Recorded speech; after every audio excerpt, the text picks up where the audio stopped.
মুক্তি লাভ।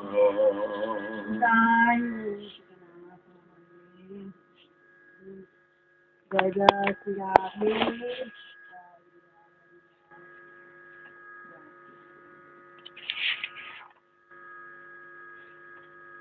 শ্রী শ্রী স্তবাবলী। শ্রী শ্রী গোবর্ধনাশ্রয় দশকম। শ্রীদামাদি বয়স্যৌ সঞ্চয় বৃতু শঙ্কর সিনন্লসন যস্মিন গোচয় চারু চারণ পরৌরিতি গায়স্তসৌ রঙ্গি গুরু গুহাসু চ প্রথয়তি স্মার ক্রিয়াং রাধয়া কস্তং সুভগ ভূষিতাঞ্চিত তনুং গোবর্ধনং নাশ্রয়ে। কলিযুগ পাবন অবতার পরম করুণাময় শ্রী শ্রী গৌরাঙ্গ সুন্দরীর পরম অন্তরঙ্গ প্রিয় পার্ষদ শ্রী রঘুনাথ দাস গোস্বামী পাদ তাহার শ্রী শ্রী স্তবাবলী নামক গ্রন্থের শ্রী শ্রী গোবর্ধনাশ্রয় দশকম স্তবের নবম শ্লোকে শ্রী যুগল কিশোরীর অপরূপ লীলার স্ফূর্তিতে গিরিরাজ গোবর্ধনের মহিমা বর্ণন প্রসঙ্গে বলছেন, যে স্থানে শ্রীকৃষ্ণ বলদেব ও সখাবৃন্দ সহ মিলিত হয়ে সুচারু রূপে গোচারণ করতে করতে ঋণী এইভাবে মধুর স্বরে গান করছিলেন এবং যাহার নিবিত গুহার উপর অঙ্গমঞ্চে শ্রী রাধার সহিত কন্দর্প কেলিরূপ অপূর্ব নাট্যরঙ্গ বিস্তার করেছিলেন, এইসব সৌভাগ্যভূষণে ভূষিত শ্রী গিরিরাজ গোবর্ধনকে কোন ব্যক্তি না আশ্রয় করে। শিলদাস গোস্বামী পাদ এই শ্লোকের মাধ্যমে গিরিরাজ তটে যে অভূতপূর্ব লীলা তাহার স্ফূর্তি প্রাপ্ত হয়েছেন। এই শ্লোকের ভূমিকা স্বরূপ গতকল্য আস্বাদন হয়েছে যে এই যে গোস্বামীগণ আচার্যগণ তানারা সদা সর্বদাই লীলা স্ফূর্তিতে যুগল কিশোরের নিত্য লীলা যাহা অপ্রকটে অবস্থান করছেন তাহাদের স্ফূর্তিতে তাহারা প্রাপ্ত হয়ে তাহাই লিপিবদ্ধ করে গেছেন। রাগানুগা মার্গের সাধক যাহাতে তাহার অনুশীলন করে প্রেম সেবার সৌভাগ্য লাভ করতে পারেন, এই সমস্ত গোস্বামীগণের যে বাণী এগুলি রাগানুগার সাধকের জন্য অত্যন্ত শক্তিশালী, মহাশক্তিশালী। এই সমস্ত তাহাদের যে অমর লেখনীতে উদ্ধৃত যে সমস্ত বাণী তাহার শ্রবণ কীর্তন এবং স্মরণ মননে সাধকের মধ্যে তাদের কৃপার ধারা সঞ্চারিত হয়ে থাকে। সাধকের সাধনের উদ্দীপনা বর্ধিত হয়, আর সাধকের সাধনের যে বিঘ্ন অনাদিকাল থেকে যে ভোগবাসনার কারণে ভগবত উন্মুখী হতে পারে না, ভগবত ভজন করতে পারে না, জড়জাগতিক ভোগবাসনা মনকে সদা সর্বদাই আকর্ষণ করে, তাহার থেকে মুক্তি লাভের জন্যে চাই হৃদয়ের অনুভব। জড়জাগতিক সমস্ত কিছু যে যথার্থই অনিত্য এবং দুঃখদায়ী, ক্লেশদায়ী, এই অনুভব, আর সেই অনুভবটি আসবে একমাত্র মহতের আনুগত্যে,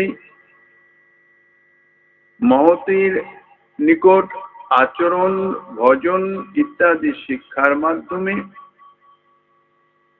চিত্ত শুদ্ধি পরে।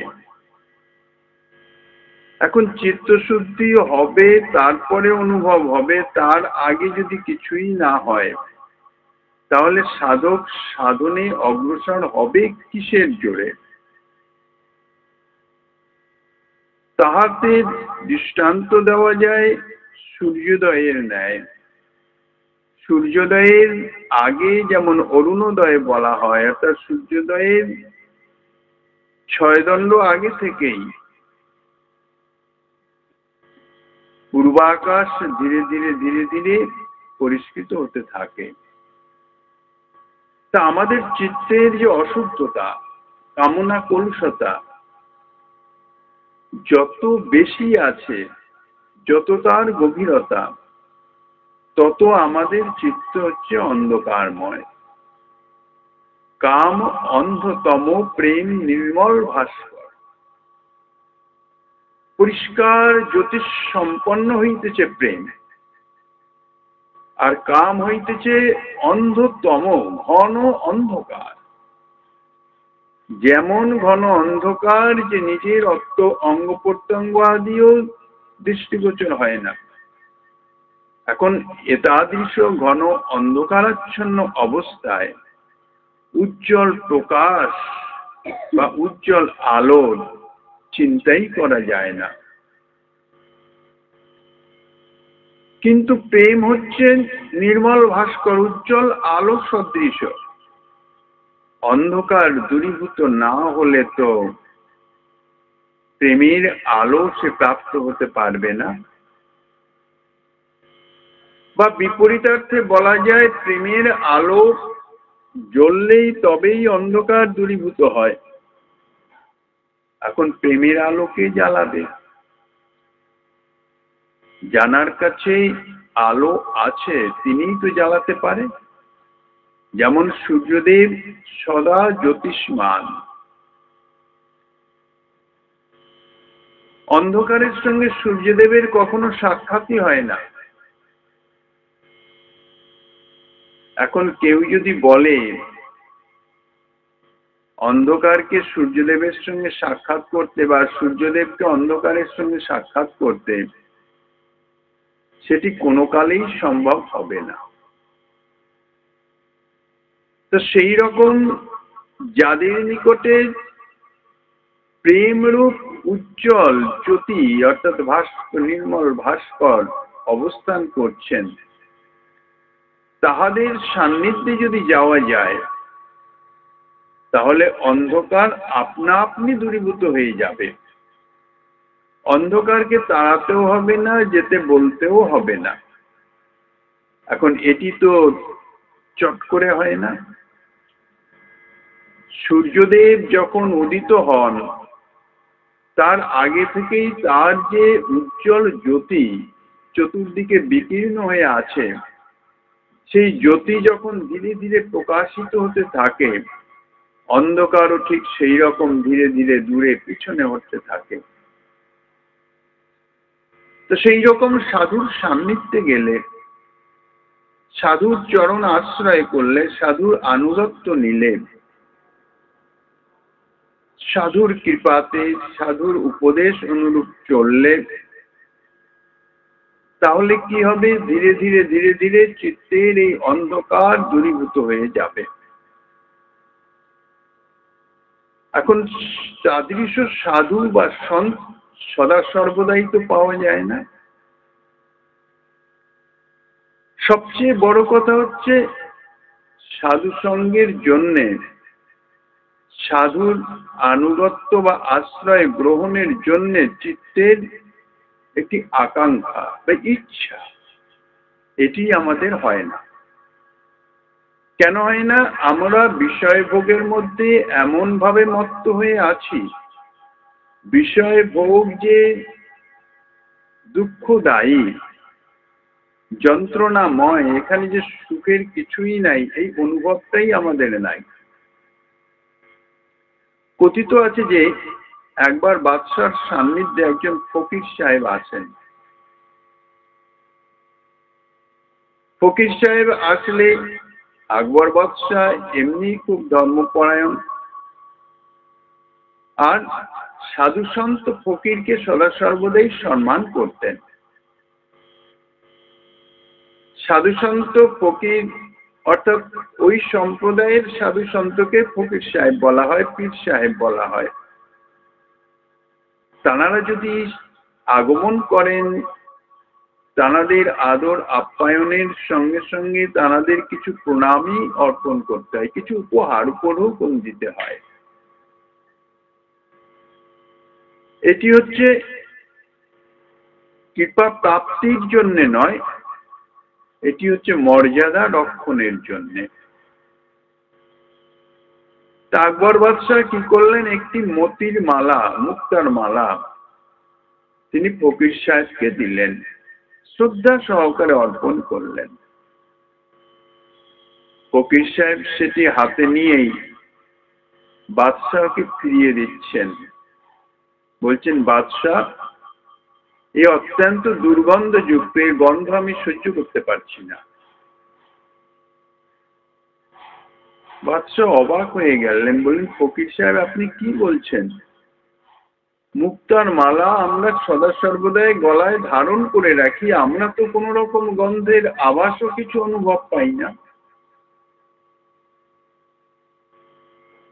বাদশাহ বলছেন, এই ফকির সাহেব বলছেন যে কি করব, আমি এর গন্ধই সহ্য করতে পারছি না, অত্যন্ত দুর্গন্ধ আসছে আমার কাছে।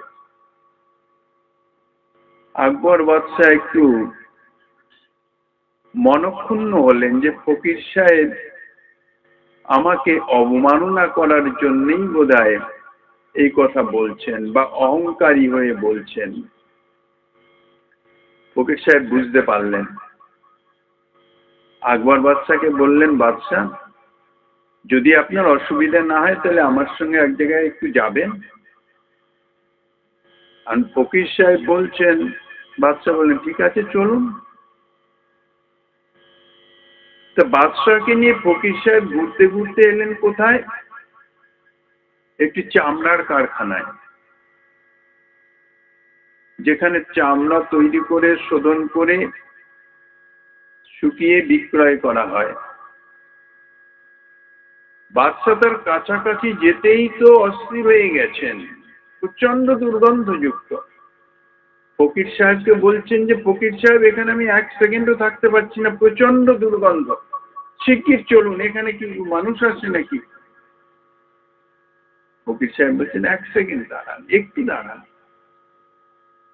বাদশাহ আপনি একটু তাকিয়ে দেখুন তো, এই যে লোকগুলো এখানে কাজ করছে, এদের তো দেখে মনে হচ্ছে না যে এরা কোনো দুর্গন্ধ অনুভব করছে। আপনি যেমন এক সেকেন্ড এখানে থাকতে পারছেন না, অত্যন্ত দুর্গন্ধ অনুভব হচ্ছে। এদের মধ্যে তো কই সে চাঞ্চল্য নাই, এরা তো পরম প্রীতি সহকারেই এখানে কাজকর্ম করছে, অবস্থান করছে। বাদশাহ তো বুদ্ধিমান, বুঝতে পারলেন। ফকির সাহেব সেখান থেকে নিয়ে এলেন, বাদশাহকে বললেন, বাদশাহ, এইরকম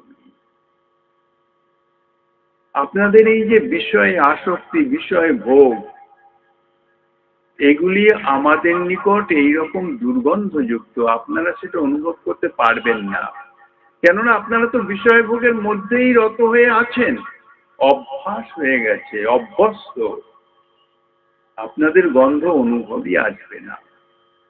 তা আমাদের তাদৃশ অবস্থা, বিষয় ভোগ করতে করতে এমন অভ্যস্ত হয়ে গেছি যে এটা যে দুঃখদায়ী, দুঃখ কষ্ট দিচ্ছে, পিতাব জ্বালায় জর্জরিত হচ্ছে, এই অনুভবটাই আসে না। এমনই বিষয়ে বাসনার প্রভাব। এখন এর থেকে বাঁচার একমাত্র রাস্তাই হইতেছে মহতের আনুগত্য, মহতের আশ্রয়, মহতের পাদাঙ্গ অনুসরণ করা।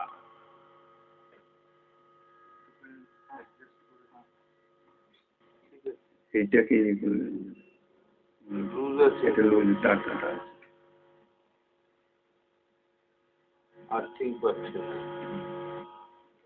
এখন কথা হচ্ছে এই আমাদের এর মধ্যে তিনটে শত্রু আছে।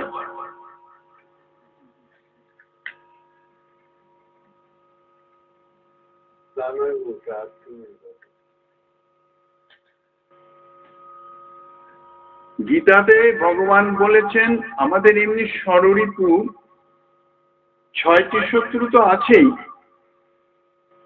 তার মধ্যে মুখ্যতম হইতেছে কাম, ক্রোধ, লোভ। কাম এসো, ক্রোধ এসো, রজগুণ সমুদ্ভব। তার মধ্যেও কিন্তু অত্যন্ত প্রখর হইতেছে এই লোভ। লোভ আমাদের চিত্তকে এমন ভাবে অধিকার করে রয়েছে, আর এই লোভের কোনো নিবৃত্তি নাই। রামচরিতমানস রচয়িতা তুলসীদাসজি তিনি কামকে বাতের সঙ্গে, ক্রোধকে পিত্তের সঙ্গে, আর লোভকে কফের সঙ্গে তুলনা দিয়েছেন। যেমন বাত, পিত্ত, কফ তিনটে প্রত্যেক দেহধারীর শরীরেই বিদ্যমান। তার কোনো একটার প্রকোপ যদি বেশি হয়ে যায়, সঙ্গে সঙ্গে সে ব্যাধিগ্রস্ত হয়ে পড়ে। তার মধ্যে ক্রোধকে বলেছেন অপারা, অর্থাৎ এর কোনো শেষ নাই। বাস্তবিক চিন্তা করলে কাম অর্থাৎ কামনা, কামনা মনের মধ্যে এসে গেল, কামনা পূরণ হয়ে গেলেই সে কামনা চলে যায়। প্রতিহত হলে ক্রোধের সৃষ্টি হয়, ক্রোধ জাত হয়, কিন্তু কতক্ষণ থাকে? কাম, ক্রোধ সেটি বেশিক্ষণ থাকে না, 2-5 ঘন্টা, তারপর আপনা আপনি নিবৃত্ত হয়ে যায়। কিন্তু লোভ এমনই একটা জিনিস যে এর কখনো নিবৃত্তি নাই। এরকম একটা কাহিনী আছে কথায়, তো নারদ ঋষি ঘুরতে ঘুরতে একবার একজন ভিক্ষুকের দেখা পেলেন। জীর্ণ শীর্ণ মলিন দেহ, মলিন বেশ, ভিক্ষা করিতেছে, অত্যন্ত কষ্টকর, দুঃখ পাচ্ছেন।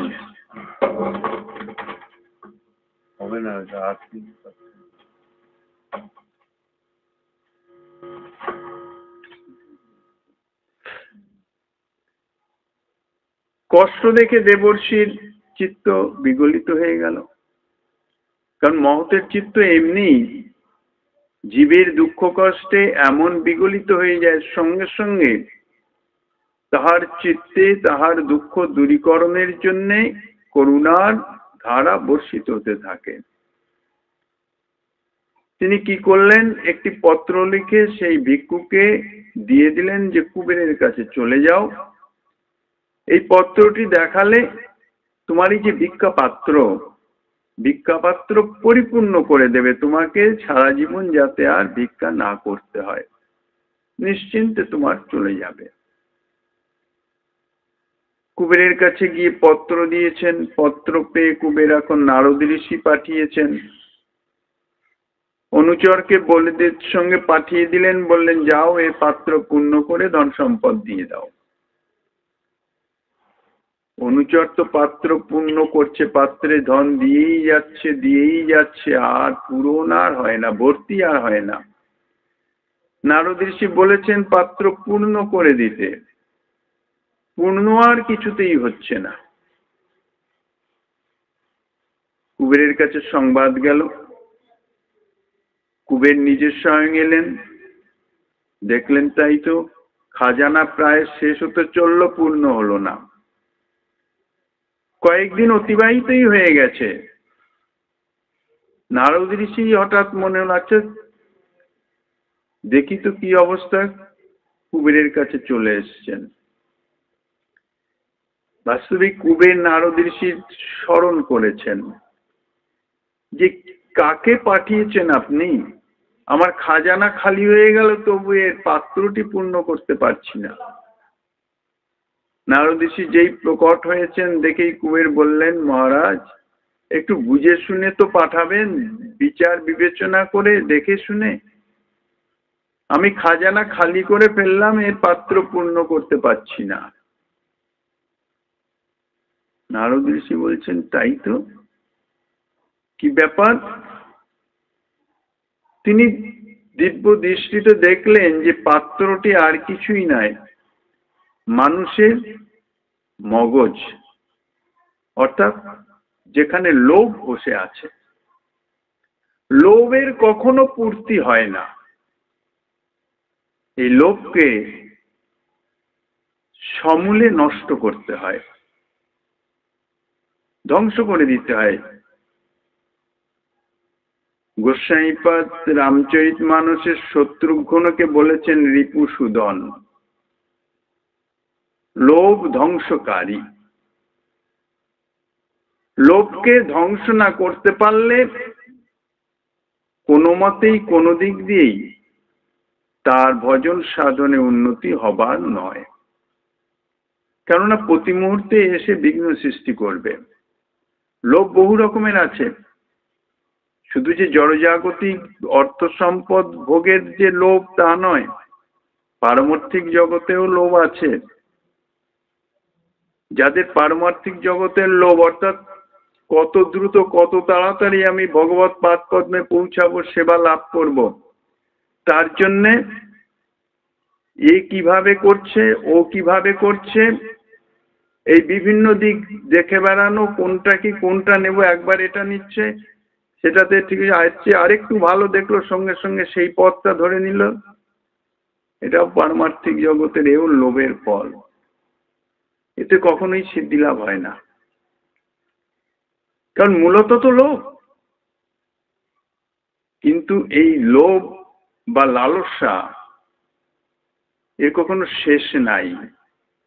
এ যদি যথার্থ স্থানে নিযুক্ত করা যায়, তাহলে কিন্তু এ দিয়েই সিদ্ধি লাভ হয়ে যায়। যথার্থ স্থানে মানে লক্ষ্য স্থির, আমি কি চাই, ঠিক সেই বস্তুটি যেটা প্রাপ্ত হলে আমার লোভের সমাপন হয়ে যাবে, চিত্তে আর লোভ বর্ধিত হতে পারবে না।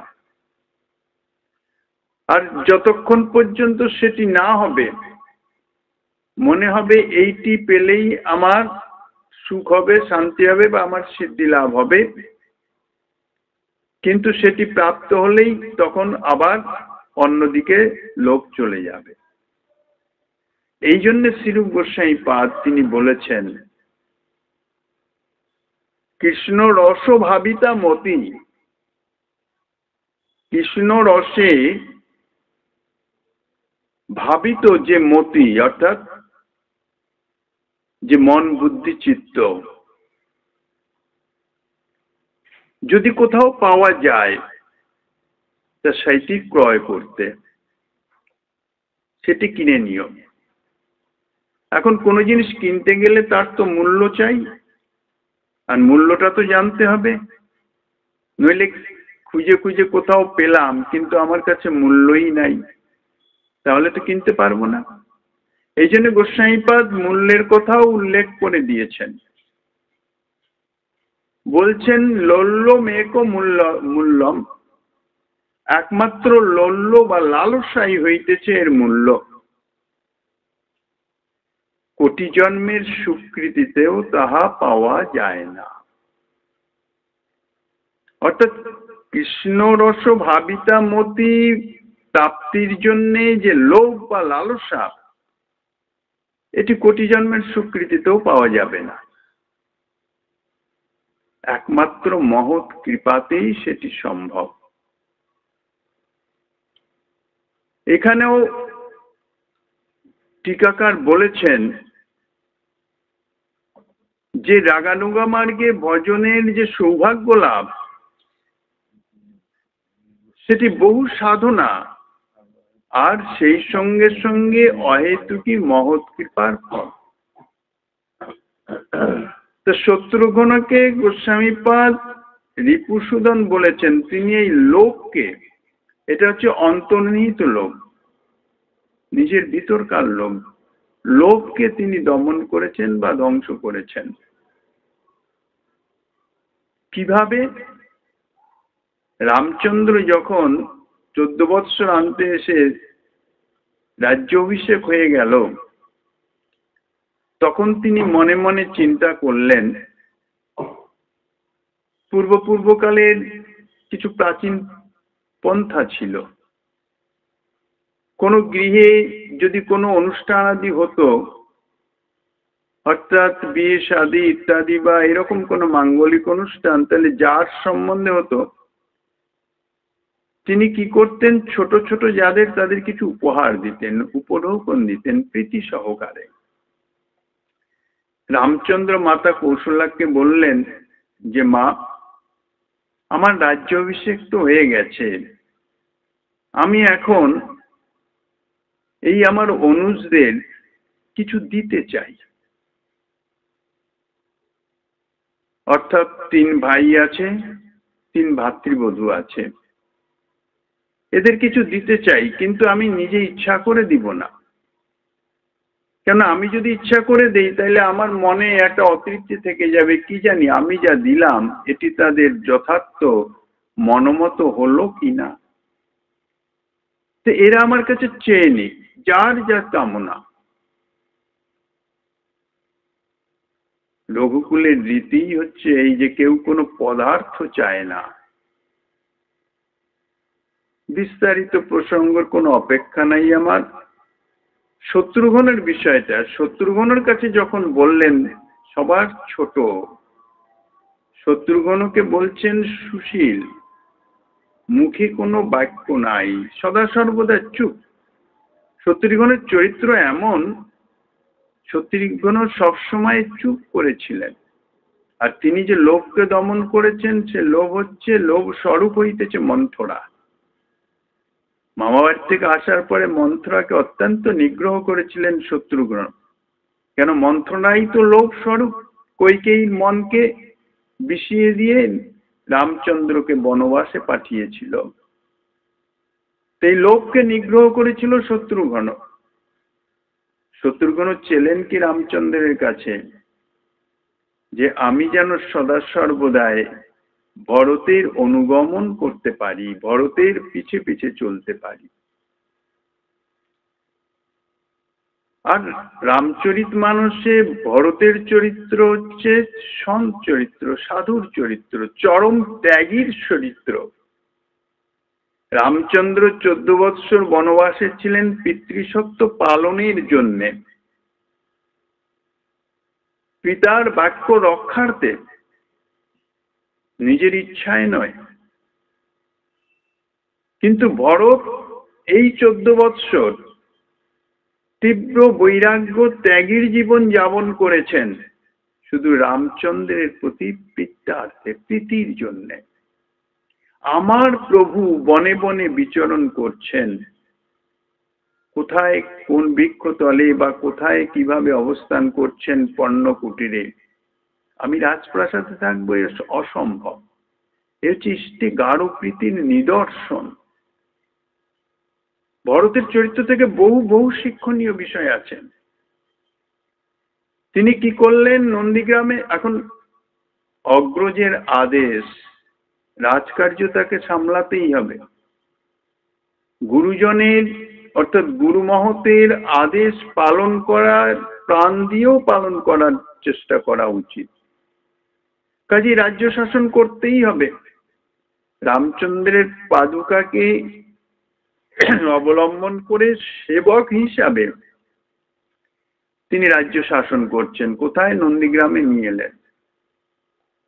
অযোধ্যায় থাকলেনই না, কেন রামচন্দ্র বিহীন অযোধ্যা সেখানে ভরতের কাছে প্রচন্ড কষ্টকর, অন্ধকারাচ্ছন্ন।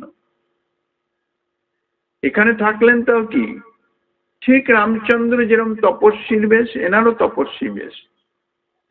রামচন্দ্র বনে ফলমূল ভোজন করেন, ইনিও কোনো অন্য পদার্থ ভোজন করেন নাই। ফলমূল কোন রকমে দিনান্তে নিয়ে ইনি দেহ ধারণ করেছেন। আরো বেশি হচ্ছে কি, মনে ভাবছেন যে আমার প্রভু ভূমিতে শয়ন করেন, দাসের তো সমান স্থানে শয়ন করা উচিত না, দাস তো সদা সর্বদাই নিচে থাকবেন। তা ভরত কি করেছিলেন, কিছুটা গভীর করে গর্ত খুঁজে, অর্থাৎ ভূমিতল থেকে অন্তত 1 ফুট নিচে নিজের নিজের শয্যা রচনা করেছিলেন। এতাদৃশ ত্যাগী মহাত্মা ভরত। আর শত্রুঘ্ন তার একদম ছায়া সঙ্গী, সদা সর্বদা পদাঙ্ক অনুসরণ করে চলছেন। তো সেই রকম যদি মহতের পদাঙ্ক অনুসরণ করে চলা যায়, অর্থাৎ মহতের এই যে আমাদের আচার্যগণ গোস্বামীগণ তানাদের এই যে বাণী, মহাশক্তিশালী বাণী, তাহার শ্রবণ কীর্তন শুধু নয়, সঙ্গে সঙ্গে মনন চিন্তন, নিজের জীবনে সেটিকে প্রতিফলন করবার জন্য চেষ্টা, এগুলি মহাশক্তিশালী ঔষধ সদৃশ। যেমন আমরা পীড়াগ্রস্ত হলে কোনো ঔষধ সেবন করি, ঔষধ সেবন করলে কি হয়, ঔষধের শক্তিতে পীড়া দূরীভূত হয়ে যায়। তো এই সমস্ত গোস্বামীগণের মহাশক্তিশালীর বাণী শ্রবণ কীর্তনের সঙ্গে সঙ্গে যদি মনন করা যায়, ঔষধ যেমন একটু পেলেই ব্যাধি নিরাময় হয় না, অন্তত তার নিয়ম অনুযায়ী যথা সময় পর্যন্ত তাকে ব্যবহার করতে হয়, গ্রহণ করতে হয়। সেই রকম এই সমস্ত গোস্বামীগণের বাণী ও চিন্তনের মাধ্যমে মনে তার স্থান করে দিতে হয়, মনন করতে হয়, শ্রবণ কীর্তন চিন্তন। তাহলে কি হয়, সাধকের মধ্যে ঔষধের ক্রিয়ার মতন তাহাদের যে অহেতুকী কৃপা, সেই কৃপার ধারা সঞ্চারিত হতে থাকে। আর তার ফলে কি হয়, সাধকের চিত্তটি মার্জিত হতে থাকে। ঠাকুর মশাই যে বলেছেন, মার্জন হয় ভজন সাধু সঙ্গ অনুক্ষণ।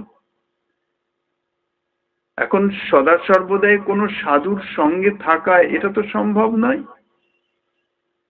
কিন্তু তিনি অনুক্ষণ শব্দটি কেন বললেন? সাধু সঙ্গ অনুক্ষণ মানেই হচ্ছে সাধুর মুখে, সাধুর এই যে সমস্ত বাণী শ্রবণ কীর্তন করার পরে তাহার স্মরণ মনন, মনন তো অনুক্ষণ করা যায়, সদা সর্বদাই তো চিন্তন করা যায়। তাহলে কি হয়, মার্জন হয় ভজন। ভজনটি মার্জন হওয়া মানেটা কি? ভজন পরিষ্কার হচ্ছে, ভজন উদ্দেশ্যটা কি? চিত্ত পরিষ্কার করবার জন্য। কেন, চিত্ত শুদ্ধি ছাড়া ভজনের কোনো কিছুই লাভ নাই। তা মার্জন হয় ভজন, অর্থাৎ প্রকারান্তরে চিত্ত দর্পণটি মার্জিত হচ্ছে। তার জন্য এই সমস্ত আচার্যগণের বাণী মহাশক্তিশালী ঔষধ সদৃশ। তাই তো গোস্বামীগণ আচার্যগণ তাদের কি প্রয়োজন ছিল এগুলি লিপিবদ্ধ করবার? তাঁদের হৃদয়ে স্ফূর্তি প্রাপ্ত হয়েছে, তাঁরা পরমানন্দে সেই লীলা রস আস্বাদন করেছেন।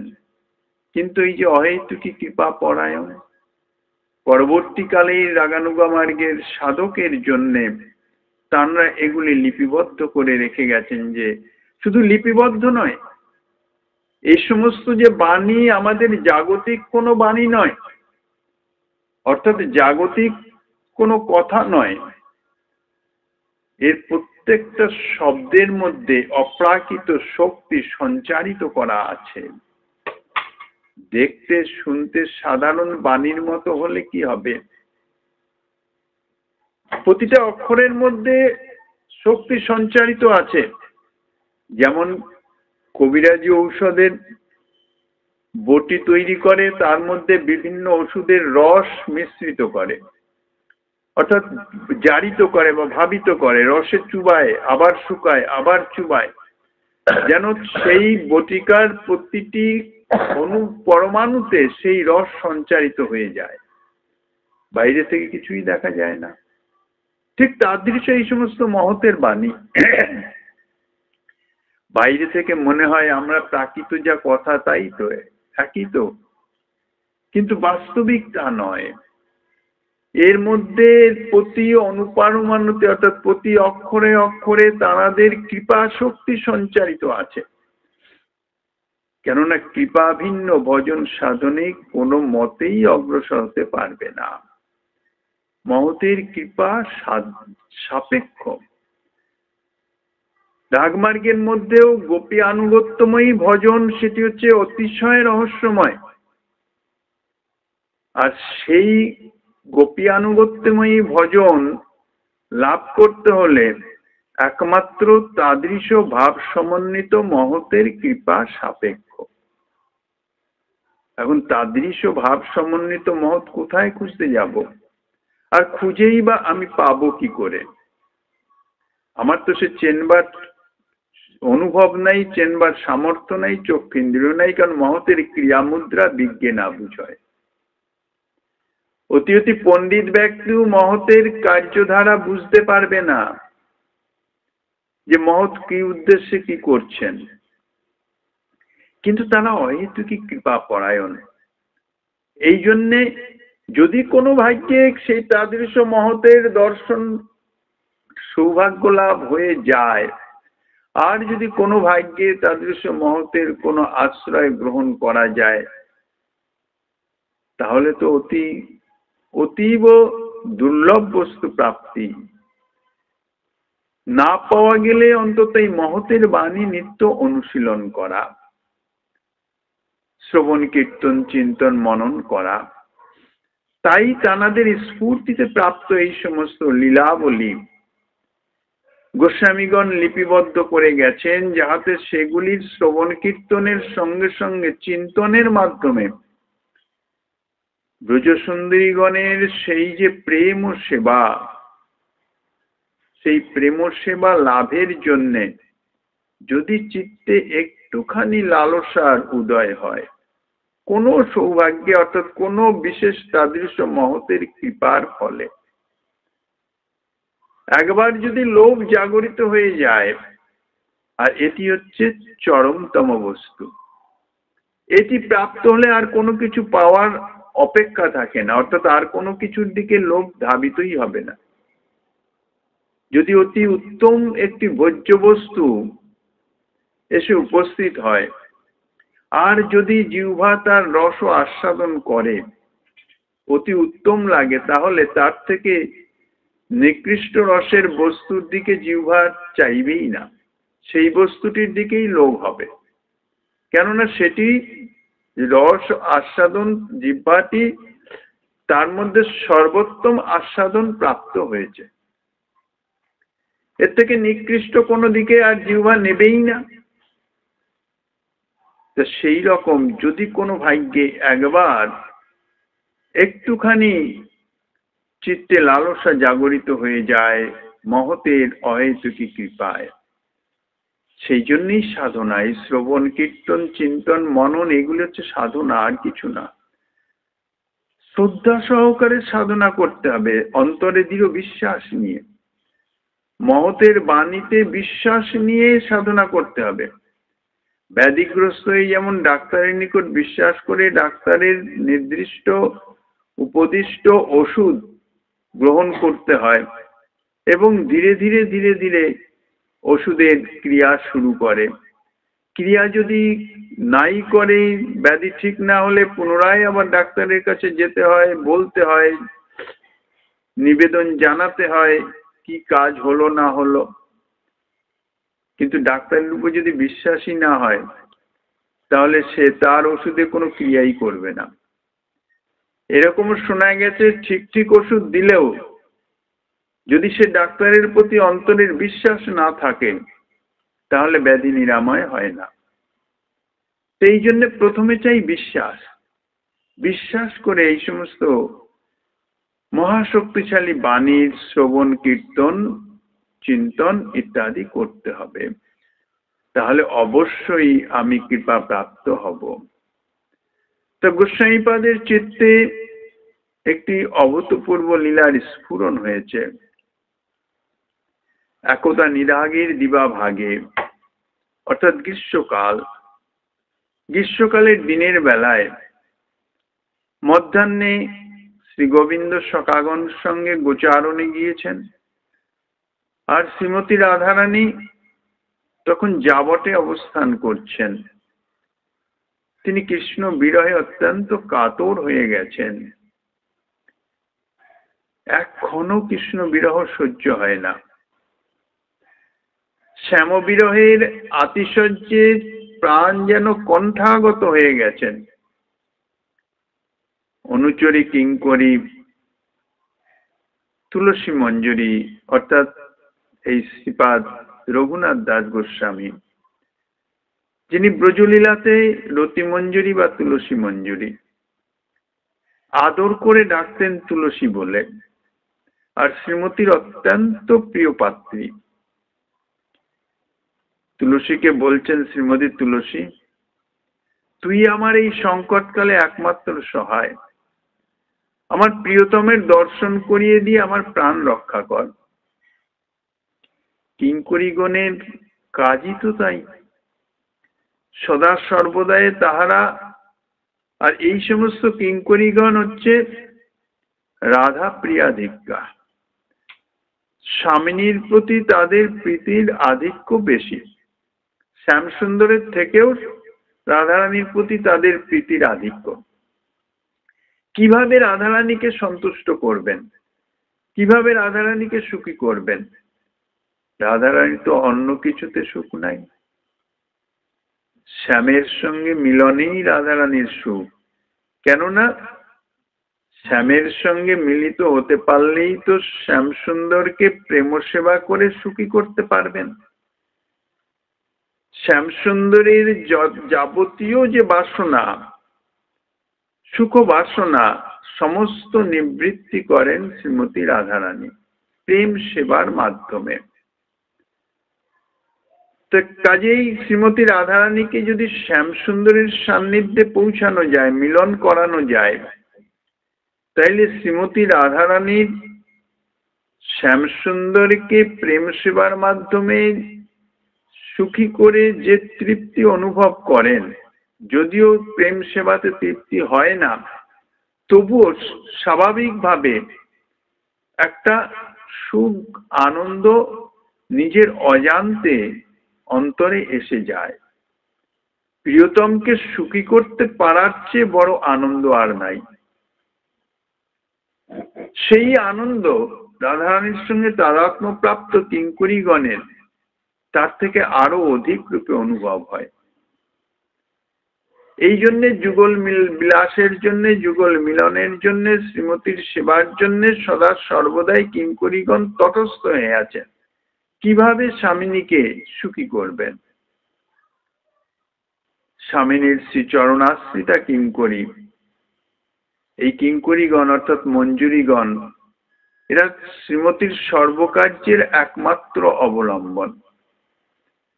যে সমস্ত কার্যগুলি সখীগণের দ্বারা হয় না, সে সমস্ত কার্যেই এই কিঙ্করীগণই একমাত্র সহায়। মহাজন বলেন, যুগল বিলাস সুখ স্বরূপ বিভু বা স্বপ্রকাশ, কিন্তু তা হলেও সখীগণের সহায়তা ভিন্ন তা পরিপুষ্টি লাভ করে না। যেমন পরব্রহ্ম বিভু বা স্বপ্রকাশ, কিন্তু চিৎশক্তির সহায়তা ভিন্ন পুষ্টি লাভ করেন না। যেমন যত জীব আছে সবার মধ্যে পরমাত্মা আছেন, এটা আমরা জানি, কথায় কথায় বলিও সবার মধ্যেই ভগবান আছেন, কিন্তু সেটা মানি না। কেননা কার্যক্ষেত্রে সেটি আমাদের প্রকাশ হয় না। তার কারণ হচ্ছে কি, সর্বজীবের মধ্যে পরমাত্মা আছেন, কিন্তু প্রকট রূপে নাই, প্রকাশ রূপে নাই। সেটি একমাত্র সাধু মহাত্মার মধ্যেই বিরাজমান, তানাদের চিত্তে প্রকট রূপে বিরাজমান। সেই জন্যেই তানাদের মাধ্যমে যে কৃপা, সেটি ভগবত কৃপাই। অন্য কারোর মাধ্যমে সে কৃপা আসে না। কেননা তার মধ্যেও পরমাত্মা বিরাজমান আছেন, কিন্তু সে তো সুপ্ত ভাবে, প্রকট নাই। তো সেই রকম যুগল লীলা বিলাস সেটা সুখস্বরূপ স্বপ্রকাশ বিভূতত্ব অপ্রাকৃত চিন্ময়, কিন্তু এই সখীগণের সহায়তায় লীলার যে বৈচিত্র্য, এই বৈচিত্র্য সম্পাদনার মধ্যে দিয়ে সখীগণ তার পুষ্টি লাভ করান, অর্থাৎ একটি আনন্দ চমৎকারিতা অনুভব হয়। বিভূরতি সুখরূপ স্বপ্রকাশপি ভাব ক্ষণমপি নহি রাধা কৃষ্ণয়োর ইয়া রীতেস্যা প্রবহতি রসপুষ্টিং চিদ বিভূতি বিবেশ শ্রয়তি ন পদমাশঙ্ক সখীনাং রসজ্ঞ। চৈতন্য চরিতামৃতকার তাই বলেছেন, সখী বিনু এই লীলা পুষ্টি নাহি হয়, সখী লীলা বিস্তারিয়া সখী আস্বাদয়। সখীগণ ছাড়া এই যুগল লীলা বিলাসের পুষ্টি হয় না, অর্থাৎ বৈচিত্র্য সম্পাদিত হয় না। লীলাতে যত বৈচিত্র্য হবে ততই তো আস্বাদন চমৎকারিতা। সখীগণ কি করেন, বিভিন্ন ভাবে এই যুগল লীলাকে বিস্তার করেন, বর্ধিত করেন, বাড়িয়ে দেন। মিলন সমস্ত সম্ভাবনা বিদ্যমান আছে, মিলন হবে, সেই মিলনকেই সময়কে এমন বৈচিত্র্য এমন লীলার প্রকাশ করে দিলেন, ছন্দ করে দিলেন যে সে লীলা অনেক সময় ধরে সেটি চলতে থাকলো, অনেক সময় পরে গিয়ে মিলন হলো। অনেক অনেক বৈচিত্র্য এই সখীগণ রচনা করেন, আর সেই যে রচনা করে যে বিস্তারিত যে লীলা, সেই রস সখীগণ আস্বাদন করেন। কেননা যুগল কিশোরীর যে আস্বাদন সেটি তাদের মধ্যেও সঞ্চারিত হয়ে যায়। সখীগণের মধ্যে আবার শ্রীমতীর এই যে অভিন্ন প্রাণা তাদাত্ম প্রাপ্ত এই যে মঞ্জুরিগণ, এরা এই লীলা বিস্তারের ক্ষেত্রে সবার ঊর্ধ্বে অবস্থিত। কারণ সখীর নিকটে রাধারানী অন্তরের সমস্ত কথা নিঃসংকোচে বলতে পারেন না। ললিতাজি তিনি একটু প্রখর স্বরূপা শুধু নয়, রাধারানীর থেকে বয়সে বড়, এবং তিনি মোটামুটি সখীগণের মধ্যে সর্বশ্রেষ্ঠা, অধ্যক্ষা যাকে বলে। তিনি যা বলবেন রাধারানী অবনত মস্তকে তা মেনে নিবেন, অত্যন্ত প্রখরা স্বভাব। লীলা বিস্তারের জন্যই এই সখীগণ সমস্তই রাধারানীর কায়গুহা স্বরূপ, অন্য কেউ নয়, ভিন্ন কেউ নয়। একাকী সেবা করে শ্রী গোবিন্দকে কতটুকু সুখ দিবেন, এই জন্যে নিজেরই কায়গুহ রূপে সমস্ত ব্রজসুন্দরী রূপে শ্রীমতী প্রকাশিত হয়েছেন, এবং বিভিন্ন ভাবে এমনকি চন্দ্রাবলী শ্রীমতীর প্রকাশ, বিপক্ষ নায়িকা। কেননা বিপক্ষ না থাকলে রসের বৈচিত্র্য আস্বাদন হয় না, বিরোধিতা চাই। কিন্তু তা সত্ত্বেও এদের মধ্যেও এই যে কিঙ্করীগণ আছেন, এদের কাছে রাধারানীর কোনো সংকোচ নাই।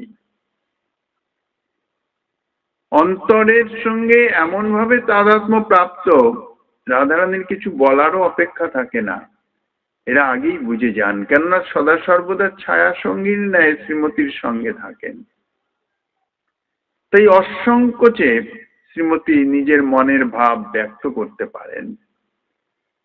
শ্যাম বিরহে অত্যন্ত কাতরা, প্রাণ কণ্ঠাগত, নিরুপায় হয়ে তুলসীকে বলছেন, তুই একটা ব্যবস্থা কর, একটা চিন্তা ভাবনা কিছু কর, কেননা শ্যামের অদর্শনে আমি আর কিছুতেই ধৈর্য ধারণ করতে পারছি না।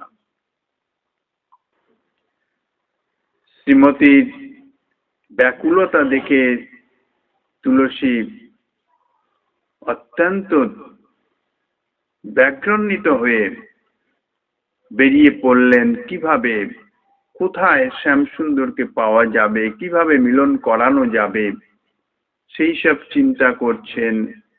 আর দিক বিদিক জ্ঞান শূন্য হয়ে ব্রজে ঘুরছেন। তারপরে যেভাবে লীলার অগ্রসর হবে শ্রীমন মহাপ্রভু গিরিধারীর কৃপা হলে আবার আগামী দিনে আস্বাদনের বাসনা রইল। অদ্যকার ভগবতী কথার এখানেই বিশ্রাম। তাই